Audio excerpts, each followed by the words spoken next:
నమస్తే సార్. నమస్తే. సార్ రోజా మీద 100 కోట్ల స్కామ్ ఉంది అని చెప్పేసి, అంటే స్కామ్ చేశారు అని చెప్పి ఆత్యపాత్య నేతలు ఆరోపిస్తున్నారు. అది ఎంతవరకు కరెక్ట్ అయ్యే అవకాశం ఉంది సార్? అంటే ఆడుదాం ఆంధ్రాలో ఇదంతా స్కామ్ జరిగింది అంటున్నారు. ఆత్యపాత్య ఫెడరేషన్ అనే ఒక సంస్థ ఉంది. ఆత్యపాత్య అంటే ఒక రకమైన లోకల్ గేమ్స్ సంబంధించినవి, ఒక రకమైన కబడ్డీ లాంటి, ఉప్పు పట్టి ఇలాగా రకరకాల రాష్ట్రాల్లో వివిధ రకాల రాష్ట్రాలు వివిధ రకాల పేర్లు ఉంటుంది దీనికి. ఇది నేషనల్ ఫెడరేషన్ కూడా ఉందన్నమాట. ఇది పెద్దగా రాష్ట్ర స్థాయి, నేషనల్ స్థాయి కూడా పోటీలు జరుగుతుంటాయి. దీనికి సంబంధించి ఆంధ్రప్రదేశ్లో ఆత్యపాత్య ఫెడరేషన్ ఒకటి ఉంది. దాని CEO ప్రసాద్ అని ఆయన CID కంప్లైంట్ ఇచ్చాడు రోజా మీద. అదేంటంటే ఆడుదాం ఆంధ్ర అనే ఒక ప్రోగ్రాం చేశారు. అందులో ఈమె పర్యాటక క్రీడల శాఖ మంత్రి కాబట్టి రోజా ఆధ్వర్యంలో జరిగింది. అది ఆ మంత్రిత్వ శాఖ ఆధ్వర్యంలో జరిగింది. అట్లాగే SAP అని ఉంటుంది కాబట్టి SAP చైర్మన్ బైరెడ్డి సిద్ధార్థ రెడ్డి కూడా దీనికి బాధ్యుడు. వీళ్ళిద్దరూ కలిసి 100 కోట్లు ఈ ఆడుదాం ఆంధ్ర ప్రోగ్రాంలో డబ్బులు తినేశారని ఈ ఆత్యపాత్య ఫెడరేషన్ CEO ప్రసాద్ CIDకి కంప్లైంట్ ఇచ్చాడు. ఇప్పుడు దీని మీద CID కంప్లైంట్ తీసుకొని దీని మీద ఇప్పుడు విచారణ చేపట్టిందని చెప్తున్నారు. సో ఇది రోజా మీద స్టార్ట్ అయింది. అంటే నేను డే 1లోనే చెప్పాను, మనం రోజు ఒక రివెంజ్ స్టోరీ చెప్పుకోవాలి. మనకి మీదట ఇది మినిమం 2 ఏళ్ళు ఉంటుందో 5 ఏళ్ళు కూడా ఇది సాగుతుందో తెలియదు, కానీ రోజు ఒక రివెంజ్ స్టోరీ అయితే స్టార్ట్ అయింది.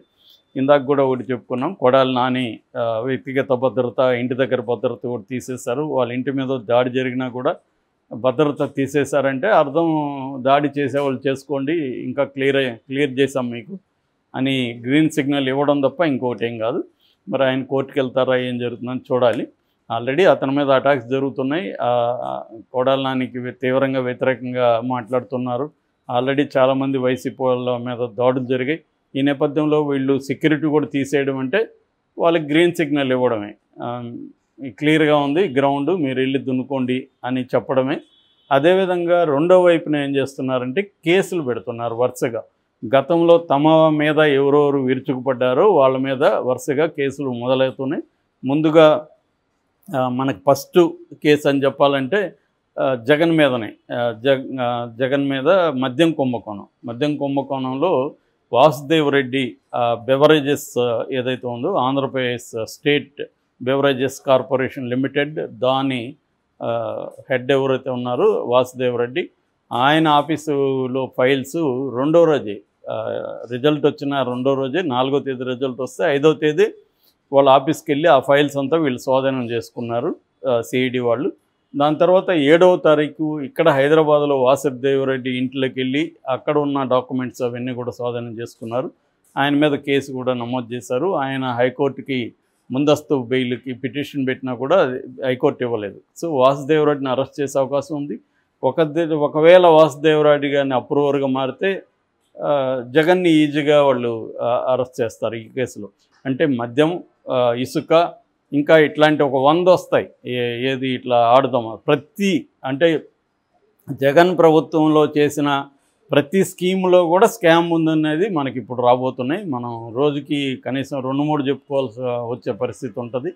సో ఇప్పుడు రోజా మీద వాళ్ళు స్టార్ట్ చేశారు. వాళ్ళ టార్గెట్లో కొడాలి నాని, వల్లభనేని వంశీ, రోజా ఇలాంటి వాళ్ళు, అంబటి రాంబాబు, పేర్ని నాని ఇలాంటి వాళ్ళు వరుసగా ఉంటారు. ఆల్రెడీ బొత్స మీద ఇంకో కుంభకోణం, టీచర్ల బదిలీ కుంభకోణం బొత్స మీద స్టార్ట్ అయింది.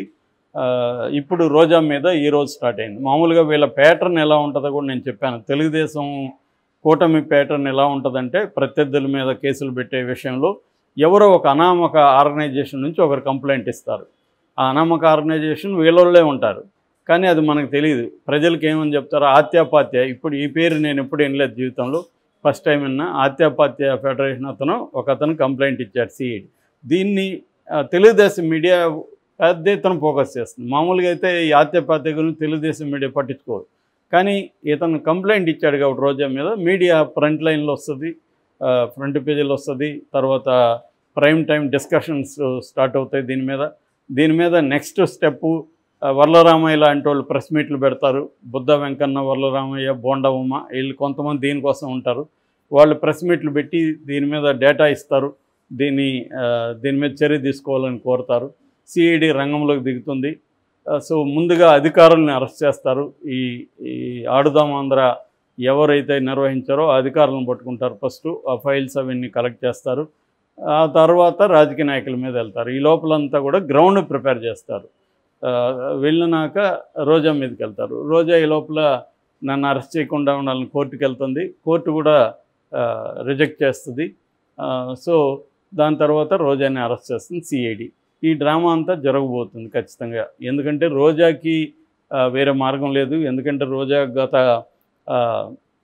5 ఏళ్లలో, అంతకుముందు 5 ఏళ్లలో, గత 10 ఏళ్లలో తీవ్రంగా చంద్రబాబు నాయుడు కుటుంబం మీద కావచ్చు, పవన్ కళ్యాణ్ మీద కావచ్చు, బాలకృష్ణ మీద కావచ్చు విరుచుకుపడింది. చివరికి ఆమె ఎంత ఘోరంగా తయారైందంటే చంద్రబాబు అరెస్టును కూడా పండగ చేసుకోవడం, అది కూడా సైలెంట్గా ఇంట్లో చేసుకున్నా ఒక అర్థం ఉంది. ఆమె బహిరంగంగా టపాసులు కావడం, సీట్లు పంచడం, ఈ స్థాయికి వెళ్ళిపోయింది ఆమె. సో దాని ఫలితం అంటే ఆలోచించాలి. రేపు పొద్దున మన అధికారం పోతే వీళ్ళు చేస్తారు కదా అని. మేబీ వాళ్ళు పర్మనెంట్గా చాలామంది మనుషులు కూడా ఎలాగా బిహేవ్ చేస్తున్నారంటే వీడేదో 200 ఏళ్ళు బతికెట్టుగా బిహేవ్ చేస్తుంటారు. 80 ఏళ్ళు 90 ఏళ్ళు వచ్చిన వాళ్ళకి కూడా విపరీతమైన గ్రీడ్ ఉంటుంది. రామోజీరావు ఫర్ ఎగ్జాంపుల్ 87 ఏళ్ళు వచ్చింది ఆయన జగన్ మీద తీవ్రమైన పోరాటం. ఆయన 87 ఏళ్ళు వచ్చిన తర్వాత ఎన్ని రోజులు బతుకుతామో మనం ప్రశాంతంగా ఉందామని ఆయనకి లేదు. ఇది హ్యూమన్ నేచర్. ఇది వీళ్ళు ఒక 200 ఏళ్ళలో 300 ఏళ్ళలో బతుకుతారు అన్నట్టుగా బిహేవ్ చేస్తుంటారు ఏజ్ అయిపోయినా కూడా. సో అలాగా మనకి ఇప్పుడు మనకు ఉన్నదంతా చంద్రబాబు 75, అటు మోడీ 75. కానీ వీళ్ళిద్దరు బిహేవియర్ చూస్తే మనం వీళ్ళకి ఇంకొక 100 ఏళ్ళు బతుకుతారేమో అన్నట్టుగా వీళ్ళ ప్లాన్లు ఉంటాయి. మనకి ఆశ్చర్యం వేస్తుంది. ఏదో మనకేమో అప్పుడే రిటైర్మెంట్ లాగా ఫీల్ అవుతున్నాం, వీళ్ళేమో ఇంకా రాజకీయ నాయకులు ఎక్కువ ఉంటుంది. నేను ఆ మధ్య మన దేవేగౌడ్ని ఒక ఇంటర్వ్యూ చేయడానికి వెళ్ళాను, ఒక డాక్యుమెంటరీ కోసం. ఆయనకి అప్పటికే 80+. ఆయన నన్ను ముందే ಹೋರಾಟಕ್ಕೆ ನನಗೆ దైవ ఆశీస్సు ಬೇಕು అది ఇదని మాట్లాడుతున్నాడు ఎవరితోనో ఫోన్లో. నేను బాబు అనుకున్నా, నీ ముందు పోరాటం ఏంటో, నువ్వు ఇక ఆల్రెడీ 80+ అని. అంటే అలా ఉంటారన్నమాట రాజకీయ నాయకులు. సో అలాగా రోజాలు కూడా ఆలోచించాల్సింది ఏంటంటే మన గవర్నమెంట్ ఒకవేళ కూలిపోతే వీళ్ళు ఏం చేస్తారు అనేది కూడా ఉండాలి కదా. సో అది కూడా లేదు ఆమెకు. ఆమె తీవ్రంగా ఇదైంది. ఇప్పుడు ఇదొకటే కుంభకోణం. ఆల్రెడీ కిరణ్ రాయల్ ఒకటి మాట్లాడుతున్నాడు ఎప్పటి నుంచో, తిరుమలలో ఈమె పెద్ద కుంభకోణం చేస్తుందని. కాబట్టి నెక్స్ట్ ఆమె మీద అది కూడా రాబోతుంది. కనీసం ఒక 4-5 కుంభకోణం స్కామ్ కేసులు ఆమె మీద వస్తాయి. ఆమెను పర్మనెంట్గా బెయిల్ రాకుండా, ఒక దాంట్లో బెయిల్ వస్తే ఇంకో పీటీ వారెంట్ ఇష్యూ చేస్తారు, ప్రిజనర్ ఇన్ ట్రాన్సిట్ అంటారు. ఆ పీటీ వారెంట్ ఏంటంటే ఇంకోటి ఇష్యూ చేస్తారు. దీంట్లో బెయిల్ రాగానే మళ్ళీ దాంట్లో అరెస్ట్ అవుతుంది. ఇలాగా రోజాని పర్మనెంట్గా జైల్లో మూసేసే కార్యక్రమం మొదలైంది. ఇది ఎంతమందిని మూసేస్తారు అనేది తెలీదు. జగన్ ఆల్రెడీ నిన్న అన్నాడు, వీళ్ళు ఏం చేస్తారు, మహా అంటే కేసులు పెడతారని. అదే చేస్తారు. కేసులు పెట్టడం అంటే అందరినీ తీసుకెళ్ళి జైలు వేస్తారు. కేసులు ఇంకా నువ్వు కొట్లాడుకుంటూ ఉండాలి. వ్యవస్థలు కూడా జగన్తో పోలిస్తే, నేను గతంలో కూడా చెప్పాను, చంద్రబాబు జగన్తో కంపేర్ చేస్తే సపోర్ట్ సిస్టమ్స్ ఎవరికి ఎక్కువ ఉన్నాయి అంటే, కులం ఎవరికి ఎక్కువ ఉంది స్ట్రాంగ్గా, చంద్రబాబుకు ఉంది. తర్వాత ఆయనకున్న వ్యవస్థల్లో పట్టు చంద్రబాబుకు ఉంది. మీడియా ఎవరికి స్ట్రాంగ్గా ఉంది, చంద్రబాబుకు ఉంది. పార్టీ స్ట్రక్చర్ తీసుకుంటే ఎవరికి స్ట్రాంగ్గా ఉంది, చంద్రబాబుకు ఉంది. రాష్ట్రంలో అధికారం ఎవరి దగ్గర ఉంది, చంద్రబాబు దగ్గర ఉంది. సెంట్రల్ అధికారంలో ప్రధాన భాగం ఎవరు ఉన్నారు, చంద్రబాబు ఉన్నాడు. ఇలాగా ఒక 5-6 రకాల సపోర్ట్ సిస్టమ్స్ చంద్రబాబుకు ఉంది. జగన్కి ఈ కొంత సిస్టమ్స్ ఉన్నాయి, లేవని కాదు, కానీ అవన్నీ వెరీ వీక్గా ఉన్నాయి. సో ఇప్పుడు ఖచ్చితంగా జగన్ అండ్ టీం ఎవరైతే ఉన్నారో వాళ్ళు తీవ్రమైన నిర్బంధాన్ని, తీవ్రమైన ఇబ్బందుల్ని ఎదుర్కొనే అవకాశం ఉంది. దీనివల్ల మనకేంటి, మనం వేడుకు చూద్దామని అందుకోవచ్చు, కానీ అలా ఉండదు. కక్ష సాధింపు అనేది రేపొద్దున వాళ్ళు కూడా తిరగబడ్డము, గ్రౌండ్ లెవెల్లో, స్ట్రీట్ లెవెల్లో వైలెన్స్లకు దారితీయడం, దీనివల్ల శాంతి భద్రతలు అనేవి దెబ్బతింటుంది. ఇదే విషయాన్ని షర్మిల కూడా మొన్న ఒక మంచి లెటర్ రాసిందామె. మీరు విజ్ఞతతో ఆలోచించాలి, సంస్కారాన్ని ఉపయోగించండి, ఈ విసిఎస్ సర్కిల్లోకి వెళ్ళకండి, వాళ్ళు చేశారని మీరు చేశారని వాళ్ళు ఇలా వెళ్ళకండి, మీరు మంచి సంక్షేమాన్ని, అభివృద్ధిని అందించండి, శాంతి భద్రతలను ఇవ్వండి అనేది ఆమె చెప్పింది. అది కానీ వినేవాళ్ళు ఎవరు లేరు ఇక్కడ. చంద్రబాబు కూడా వినే విధంగా కనబడలేదు. ఇటు పవన్ కళ్యాణ్ స్పీచ్లు ఇస్తాడు కానీ యాక్షన్లో ఉండడు. ఎందుకంటే ఇవన్నీ ఇప్పటివరకు అతను ఖండించలేదు, కనీసం ప్రజలకు ఒక పిలుపు ఇవ్వలేదు. పార్టీ తెలుగుదేశం పార్టీ వాళ్ళకి అరే బాబు మీరు కక్ష తీర్చుకోకండి అని ఇవ్వలేదు. వాళ్ళకు మాత్రం చెప్తున్నాడు.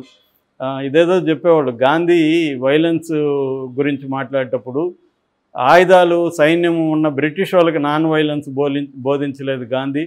పేద ప్రజలు గన్నులు పట్టుకొనో లేకపోతే ఆయుధాలు పట్టుకొని పోరాడుతుంటే వాళ్ళకి నాన్ వైలెన్స్ బోధించాడని గాంధీ మీద విమర్శ అది. అలాగా పవన్ కళ్యాణ్ కూడా ఎవరైతే పవర్ఫుల్గా ఆయుధాలు పట్టుకోనో ఇంకోటి పట్టుకొని దాడులు చేస్తున్నాడో వాళ్ళకి బోధించట్లేదు, లేని వాళ్ళ దగ్గర బోధిస్తున్నాడు. సో ఇది ఎక్కడికి దారితీస్తుందనే చూడాలి. నిజానికి వైసీపీ అరాచకాలకు వ్యతిరేకంగా ఓటు వేశారు, వీళ్ళని ఎన్నుకున్నారు. వీళ్ళు ఇప్పుడు నిరూపించుకోవాలి, మేము జగన్లాగా కాదు, మాకు రివెంజ్ లేదు, మాకు ప్రజల భవిష్యత్తు వాళ్ళ అభివృద్ధి ముఖ్యమని చంద్రబాబు నిరూపించుకోవాలి. కానీ నిరూపించుకునే పరిస్థితి అయితే నాకైతే కనిపించట్లేదు. రివెంజ్ మోడ్లోనే ఉంది గవర్నమెంట్ కంప్లీట్గా. మేబీ లోకేష్ ముందు నుంచి చెప్తున్నాను నా దగ్గర ఎర్ర బుక్ ఉంది నేను అంతు చూస్తానని. లోకేష్ ఫుల్ టైం దాని మీదే కేంద్రీకరించడానికి ఒక మెకానిజంని కూడా రెడీ చేసి పెట్టుకుంటున్నాడు. ఒక టీము, ఒక మెకానిజం. వాళ్ళ పని ఏంటంటే ఎవరి దగ్గర కేసులు పెట్టించాలి, ఎట్లా ప్రొసీజ్ అవ్వాలి, ఇదంతా ఒక ప్యాటర్న్లో వెళ్తూ ఉంటారు. దీన్ని ఇంకా ఎలా ఎదుర్కొంటారనేది మనం చూడాలి.